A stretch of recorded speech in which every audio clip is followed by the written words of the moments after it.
Sketching is the first step when creating a new part and is a fundamental building block to most features. To create a sketch, select a reference plane or planar face of a part. This defines the sketch plane, establishing where the sketch profile is created. Then click the Sketch command in the toolbar. Shift-S is the keyboard shortcut to create a sketch. The Sketch dialog appears, and an outline of the sketch displays in the Graphics area. The Feature toolbar changes to the Sketch toolbar. These interface changes indicate you have changed from the 3D part environment to a 2D sketch environment on the selected sketch plane. The Sketch dialog defines the sketch name, sketch plane, and allows you to display sketch constraints or overdefined sketch entities. Selecting the check mark in the Sketch dialog accepts and closes the sketch.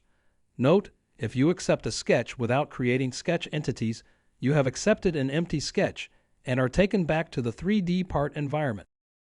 To view normal to the sketch plane, right-click on the plane and select View Normal to Sketch Plane, or use the keyboard shortcut N. The keyboard shortcut to hide all reference planes is the letter P. In a sketch, use the various sketch tools to create the needed 2D profile or profiles. It is common in Onshape to create a master sketch that drives several features or even several parts in a single part studio.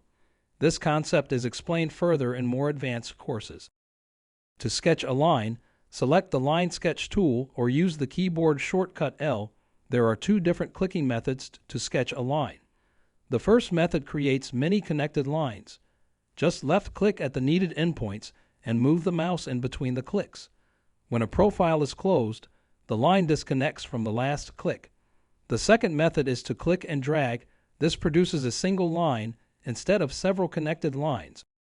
The goal of the sketch is to create the needed profiles that will be used to establish 3D features. Sketches must contain closed regions to apply the sketch to a feature. When a region is defined, the profile becomes shaded. Notice, if I miss clicking the first endpoint of this sketch, the region is not shaded and cannot be applied to a feature. Once the region is closed, then it becomes shaded. The Line Sketch tool is the most basic sketch tool, but you can use other tools to create rectangles, circles, arcs, and other shapes quickly. There are two types of rectangle sketch tools: a corner and center point rectangle. The corner rectangle requires you to click two diagonal points to define the rectangle. The keyboard shortcut for the corner rectangle is G. To create a center point rectangle, click the center point, then one corner point. The keyboard shortcut is R. To create a center point circle, select the tool or the keyboard shortcut C and click where the center point of the circle should be. Then move the mouse out and click again to place the perimeter of the circle.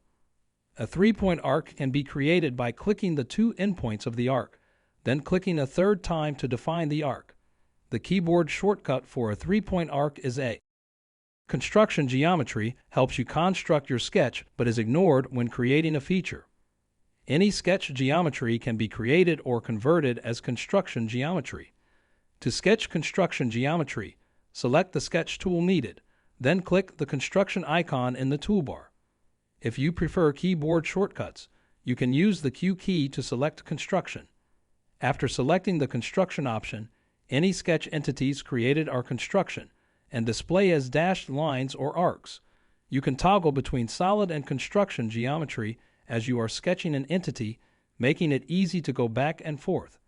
To convert solid sketch geometry to construction, simply select the sketch entities and click the construction icon in the toolbar, or use the Q key as mentioned earlier. You can toggle the icon to set a construction entity back to a solid sketch entity as well. Once the profile is sketched, it needs to be defined with sketch constraints and dimensions.